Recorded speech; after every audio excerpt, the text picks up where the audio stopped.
Good morning সবাইকে, জন্মাষ্টমীর শুভেচ্ছা জানাই। আর এখানে আমি সকালবেলা উঠে আমার গাছগুলো দেখছিলাম, যেগুলো ওই বাড়ির থেকে নিয়েছি। বেশ একটু একটু করে গ্রোথ হচ্ছে, দেখতে বেশ ভালো লাগছিলো। তারপরে বসিয়েছিলাম রান্না, ওখানে ডালটা সিদ্ধ করে নিলাম। আর বাইরের রোদটা জাস্ট দেখো। তারপরে খেয়েছিলাম মাখন পাউরুটি। আর তারপরে এখানে আমি রান্না করছিলাম পনির তরকারিটা। তো চান টান করে আমি এখানে ঘি দিয়ে আর পনির তরকারিতে ভাত মেখে খেতে শুরু করেছিলাম। তো তারপরেই সন্ধ্যাবেলা ওপরে চলে গেলাম, আর মামুনি এখানে পুজো করছিল।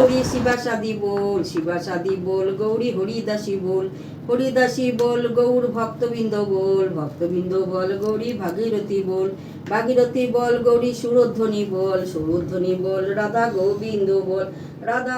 তো মামুনি এখানে আরতি করে নিচ্ছিল, তারপরে সবাইকে প্রসাদ দিল। সবাই আস্তে আস্তে প্রসাদ দিতে আসছিলো, আর আমরাও গেছিলাম প্রসাদ নিতে, আমাদের যাদের বাড়িতে নিমন্ত্রণ ছিল। তো তারপরে বিশাল আর আমি চলে গেছিলাম একটু বাজারে, আর মায়ের বাড়িতেও প্রসাদ দিতে গেছিলাম। তারপরে দেখছিলাম এই রূপোর কাঁটাগুলো, এগুলো বেশ ভালো লাগছিলো দেখতে। তো আমি এখান থেকে একটা নিয়েছি, মা দিয়েছে। আর তারপরে চলে এলো আমাদের বাড়িতে এই ছোট্ট গপুটা।